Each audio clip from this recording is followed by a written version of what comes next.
Good morning, everybody. This is Justin and Lizzie, and we are live once again for Third Space Coaching's project that is turning towards life. We are very, very happy to be here as usual. I'm in a random location in the east of England and have been fashioning this room around so that I can do this and making sure that I haven't got my sleeping husband in shot in our little Airbnb. And so the whole hook or by crook rule is working again, and we're here at a really late night last night because we had Justin and I were both at a gathering for a friend, and it went on really, really late. So I'm feeling slightly jaded, but very, very willing to turn up and be here and have this wonderful poem in my mind for the day, and to join with you all in this ever evolving project that's turning towards life. And Justin, very happy to be with you as well. I'm really happy to be here too, Lizzie. I'm so glad you said what we were doing last night. I was also back very, very late last night. So this is one of those turning towards life where we've got up after a much shorter sleep than we otherwise would do. And I'm so glad that we do this, that we're keeping on going with this. And I'm feeling unreasonably joyful today. I have to say, it's very special being in a big crowd of people celebrating life last night. And in the midst of there's so many difficulties that there are in the world, and I find myself reeling quite a lot over this weekend after news from New Zealand about, terrible things which are just some of the terrible things that we know about, let alone the ones that don't get reported. And then there's people and there's life and there's the capacity to love one another. And this morning the sun is shining outside of my window, which I'm feeling very grateful to have woken up to the sunshine after a day yesterday of driving rain and winds. And here we are, you and I and many other people I know, and something for us to read together and to launch a conversation from. So for anyone who's just joining us the first time, we have new people joining us every week, which is wonderful. This is a way that we launch ourselves into conversation, is to bring something that somebody else has written that is like a portal or an opening into a whole way of exploring and encountering life. And this is, and you can find the sources always on our Facebook group, which you can find by searching for Turning Towards Life. And also you may be watching this afterwards, I suppose. These all go live on YouTube, but also through our website, our own Turning Towards Life website, which is turningtowards.life. And this is a poem by the Polish poet Wisława Szymborska, who has written many other wonderful poems, some of which I'm sort of queuing up, Lizzie, as possibilities for our future weeks. And this is one that I had never heard of before until a couple of weeks ago. I heard one of my favorite artists in the world, Amanda Palmer, who I will probably talk about at some other point as well. I heard Amanda reading this, and it was so extraordinary to hear her read. I suspect that I will come nowhere close, but there's so much in this, and it's called Life While You Wait. Life while you wait. Performance without rehearsal. Body without alterations.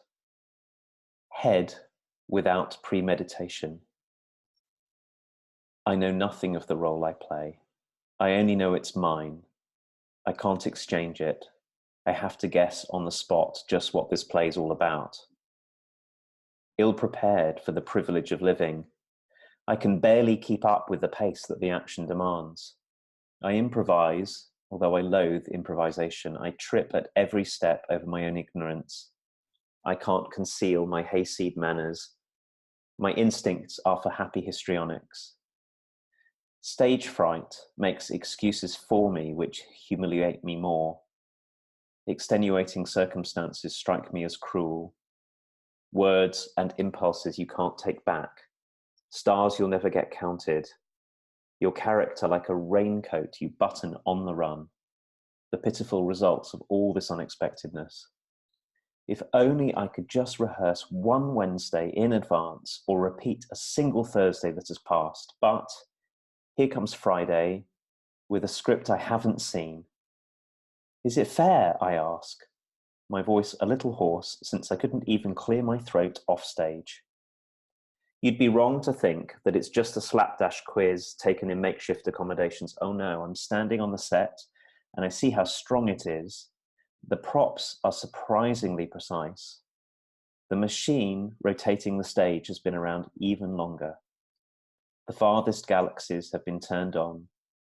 Oh no, there's no question. This must be the premiere, and whatever I do will become forever what I've done.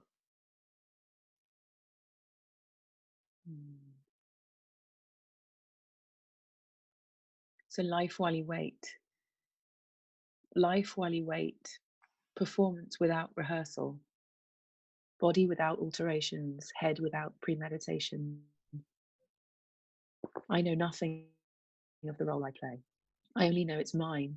I can't exchange it. I have to guess on the spot just what this play is all about. Ill-prepared for the privilege of living, I can barely keep up with the pace that the action demands. I improvise, although I loathe improvisation. I trip at every step over my own ignorance. I can't conceal my hayseed manners. My instincts are for happy histrionics. Stage fright makes excuses for me, which humiliate me more. Extenuating circumstances strike me as cruel. Words and impulses you can't take back. Stars you'll never get counted. Your character like a raincoat you button on the run. The pitiful results of all this unexpectedness. If only I could just rehearse one Wednesday in advance, or repeat a single Thursday that has passed. But here comes Friday with a script I haven't seen. Is it fair, I ask, my voice a little hoarse, since I couldn't even clear my throat off stage. You'd be wrong to think that it's just a slapdash quiz taken in makeshift accommodations. Oh no. I'm standing on the set and I see how strong it is. The props are surprisingly precise. The machine rotating the stage has been around even longer. The farthest galaxies have been turned on. Oh no, there's no question. This must be the premiere, and whatever I do will become forever what I've done.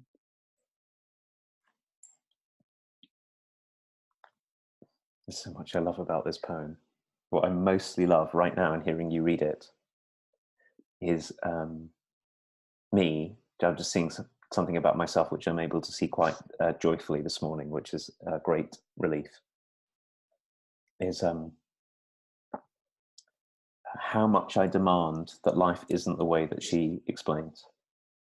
Mm-hmm. You know, like, I want, how often I feel when I get frustrated or angry with life, it's usually along the lines of, it shouldn't be this way. I should have had more time to get ready. I should be much, much better at this than I am. And can't we just do it all again? And it's something like, you know, you'll know this, Lizzie, but my two oldest sons are just doing exams, school exams, you know, big GCSEs and A-levels here. And so much of what they're learning, there's so much that's wonderful about what they're learning, but there's an undercurrent of the whole point is to rehearse until you get it right. And then getting it right is the most important thing. Instead of, so I'm not really talking about them, I'm talking about me here. Instead of those other times when I get, oh my goodness, I'm in the middle of this giant, messy, mysterious, interlocking something which I didn't choose to be in. And I happen to be here, like basically completely unprepared. And the best I can do is I can call on everything I have available. The best I can do is to improvise my lines, because what else is there to do? And all of my demands that it be more together than that are futile. And only get me in trouble. So all there is to do what Wisława Szymborska is inviting us, is to kind of step in and go, okay, it's the premiere, here I am, I'm on the stage, I'm going to have to go for it, and whatever I do is going to be what I've done. And there isn't any other way to be in it. So I find that actually incredibly joyful to hear. It's a kind of freedom in it.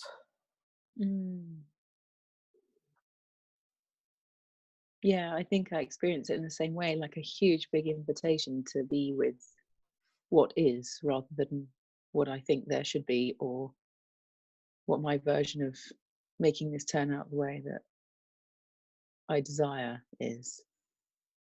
And for some reason as well, that there's a line that really sticks out for me is, where is it again? Yeah, I'm standing on the set and I see how strong it is. The props are surprisingly precise. It's like something about that, like you said, you know, you're in this set of circumstances. There's a very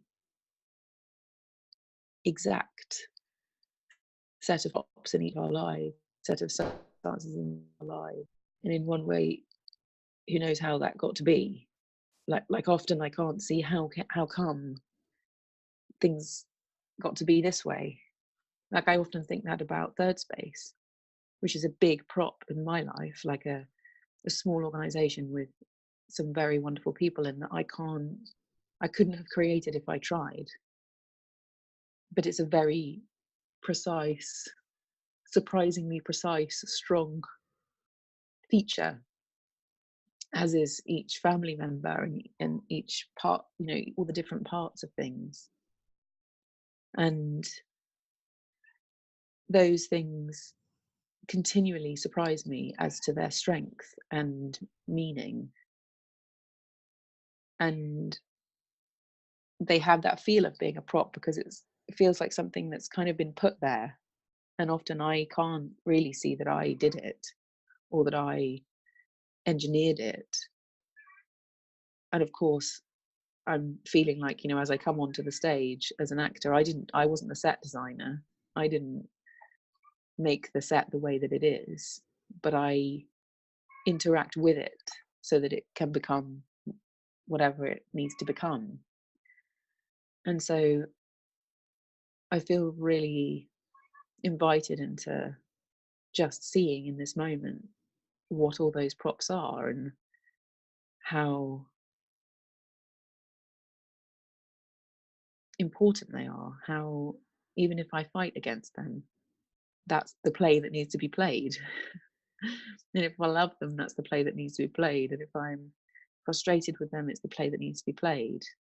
They're like the contrast in a way that brings something forth from me. That's the play. Yes. There's this wonderfully enticing and I think usually desperately unhelpful way of thinking about the world that this poem cuts through, and that what you were saying cuts through, which is somehow where we imagine that we're the whole world centers around me, and I'm God in it, like I'm meant to have divine power. So if it turns out that I find myself in the midst of these props, I must be doing something terribly wrong. And if only I could, you know, step off the stage for a while, I'd say to everyone, stop, stop, stop, stop, stop, you know, wrong play. And it's such a beautiful way of talking, when hearing you talk about your own life, and of course something like Third Space is a thing that we're both in. I can feel the way it's a prop in my life, that when you point out that there's a way that, of course, we participate in the world, but there's also a way that the world comes to us that we're absolutely not in charge of. And it's quite possible to spend a whole life demanding that I not be in this life. Or I think my version of it is very easily a kind of shame one, which is there must be something wrong with me that I'm in this set of circumstances, even if it's anyone else would look at the set of circumstances and say how brilliant.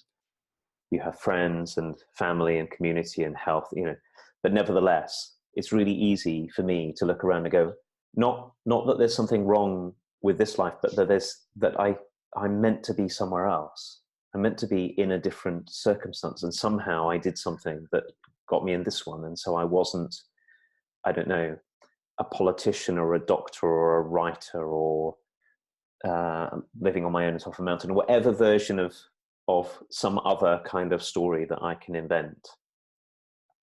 And there's such a gift in what you're saying, Lizzie, which is to remember that we're really not that big. That here is, the world is right here, and it keeps on bringing us surprisingly precise props. And when a prop comes our way, you know, one thing you can do if you're on stage, and I think the stage metaphor is something, one thing you can do when something odd happens is just completely ignore it. And that's really weird. If you go and see a play and something happens and the actors just completely pay no attention to it, you'd sit there going, that's weird. So the work for us to do is, when a prop comes our way, is to go, oh, so perhaps what's called for here is for me to take this up in some way. It's to interact with it. It's to respond to it. I didn't necessarily even know why it's here. These wonderfully precise props got turning long before I came in, and they'll be here long after I leave the stage. And however painful it is, and however much it calls on from us, and can we, to coin a phrase, can we turn towards the props that are here and pick them up and respond to them, and the people that come by, and which involves two things simultaneously. Actually, one is engaging. I think this is one of the reasons why I love this poem, is it's also a poem about not holding back. Mm-hmm. And the other thing it requires is a giant amount of letting go and saying, I'm not in charge of this script, but I am a player in it. I am a participant in it, as is everything. Mm-hmm. They're both at the same time. We have to, I suppose they're both kinds of letting go. We have to let go of our own demand, our own wish to be in charge of it and to have it just the way I want it. And then we also have to let go of imagining that we could even do that, and instead get stuck in and see what happens. Mm. And as you're talking, I feel like the big invitation out of what you've said to me just then is, what is it to live a life of trusting that whoever the director is has put that prop there for a reason, because of what wants to be born. Like there's other things at play that are not visible to me, that are not my doing, that are happening, that I have absolutely no idea about. When I'm really honest with myself, sometimes I can look back and I can say, oh, I get it, why that thing happened or something, but it's quite rare.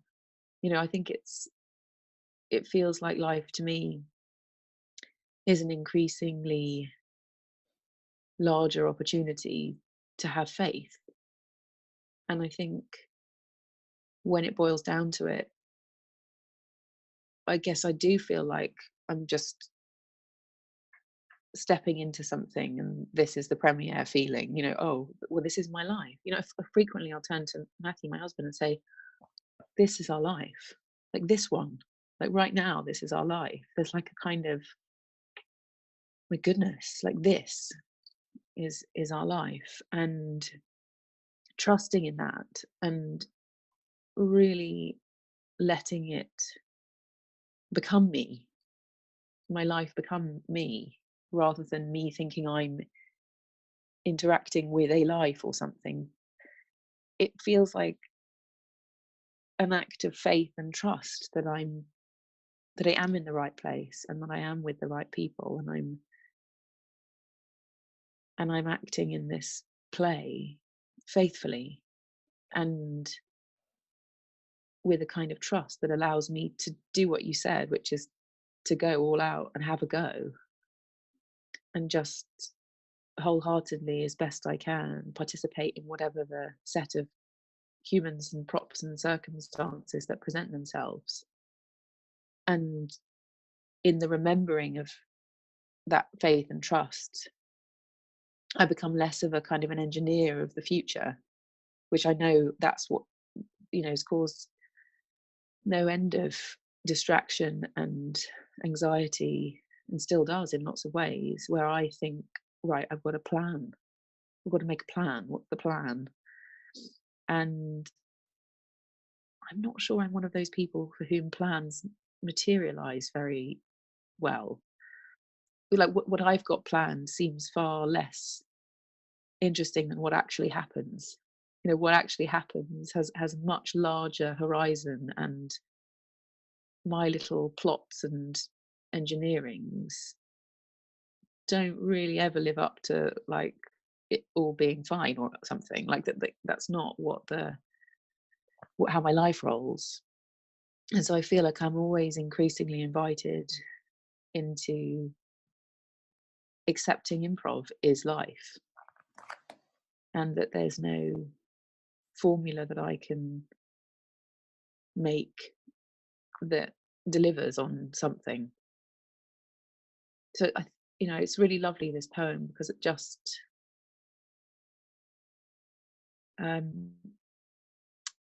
it feels like it's an encounter with the edge between the plan and my plan, or something like that. There's clearly something bigger going on, otherwise I wouldn't find myself in these situations that I couldn't have imagined up for myself, and trusting that, and that it will keep happening too. Like if I look back, it's happened a lot, but I can always go, oh, but now it will stop. Now the benevolence will end or something, and therefore I have to do something about it. But if I look back, and if I base my life on the things I've done before, like meeting the right people at the right time, and it's like the more I trust in that, the more that's allowed to happen, because I didn't go to the place that I thought I should go. I went where life would have me go. When you said so much that really touched me in what you've just said, the two things that stand out for me was turning towards Matthew and saying, "This is our lives." I really could feel that so deeply when you said it. This is our lives. This is my life, not some other, not some imagined, not somewhere else I want to be. All of those are actually part of my life that I wish to be somewhere else. It's part of it. But to imagine, I think I've been,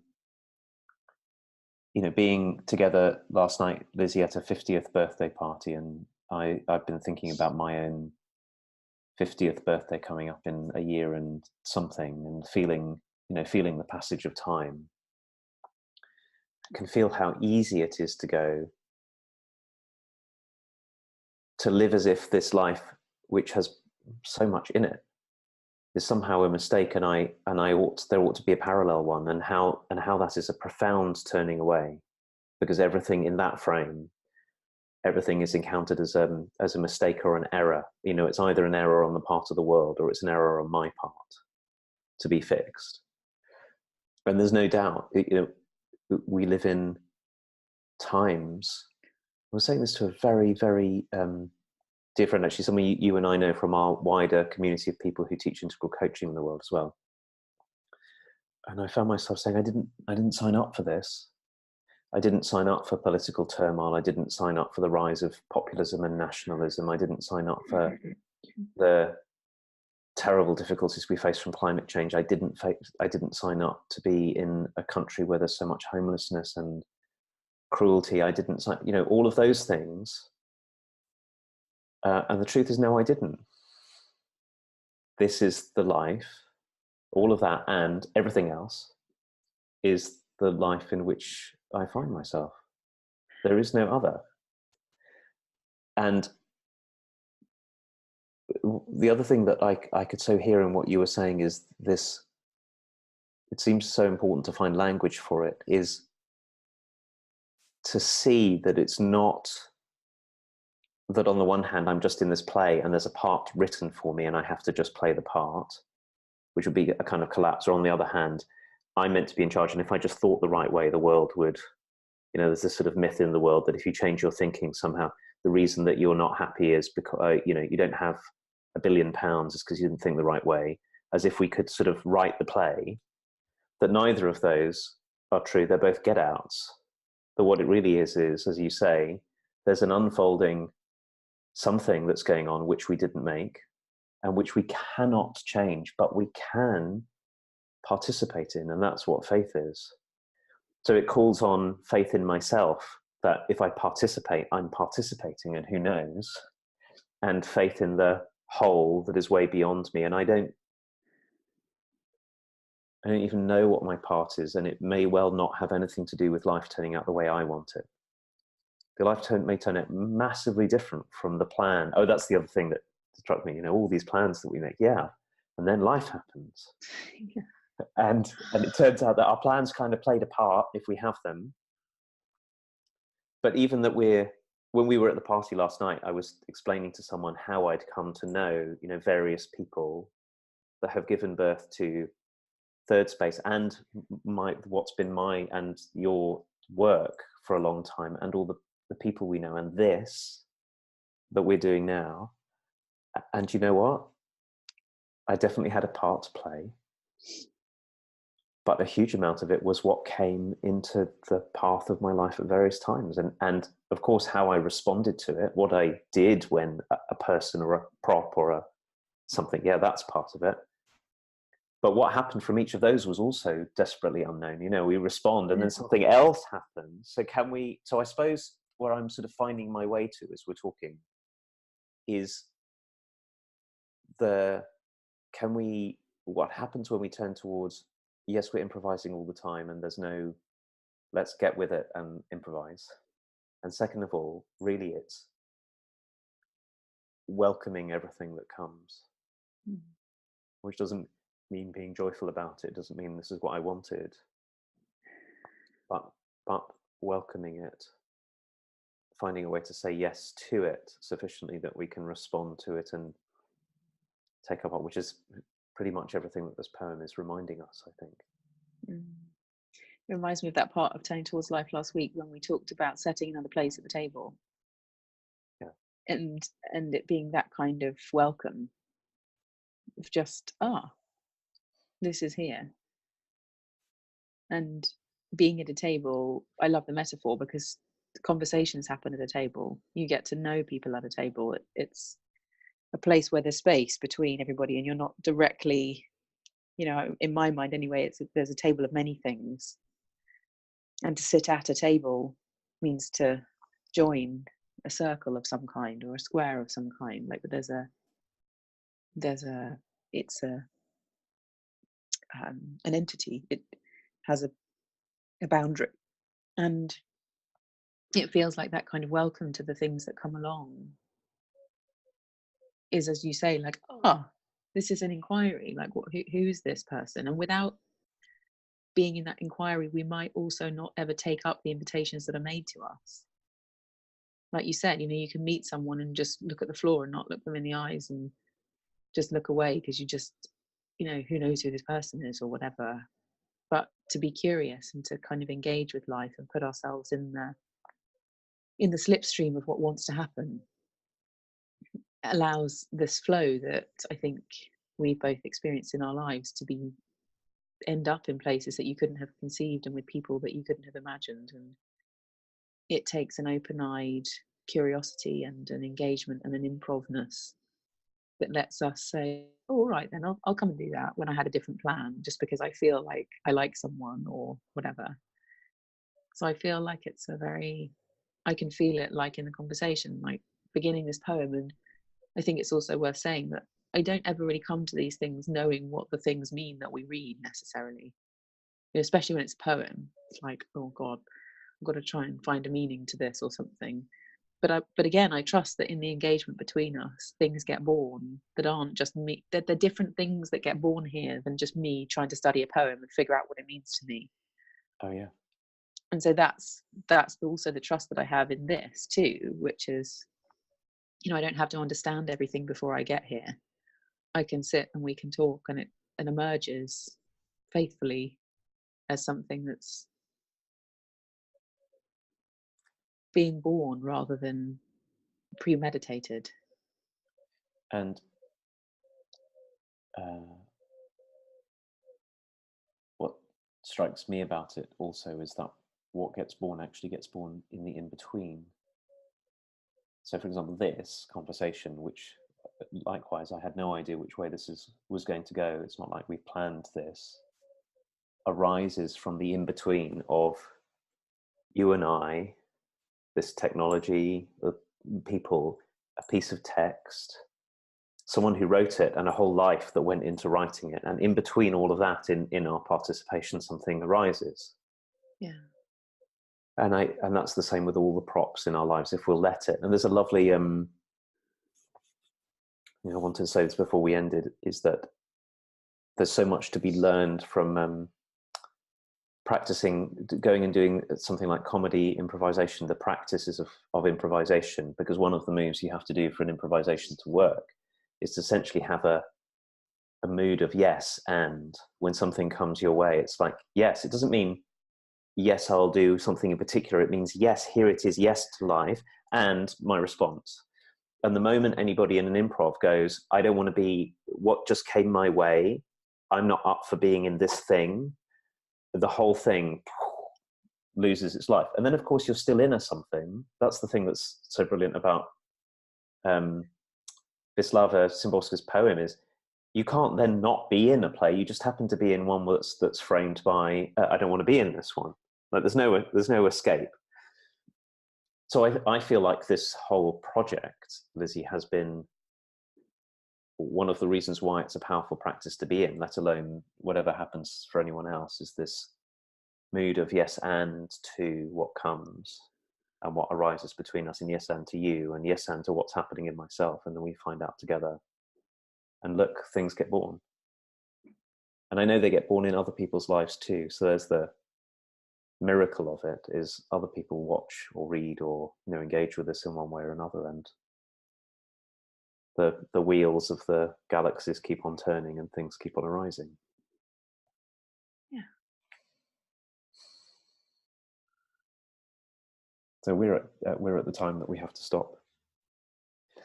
I want to remind everyone that on the 7th and 8th of April, if you want to come and be in the presence of you, Lizzie, and our wonderful colleague Sue from Third Space, that you're leading our Introduction to Integral Coaching, Foundations of Coaching, or it's also known as Coaching to Excellence, in London. And you can just find out about this, everyone, from our website, thirdspacecoaching.com. And the only other thing I'm going to say is thank you, and we'll see you next week.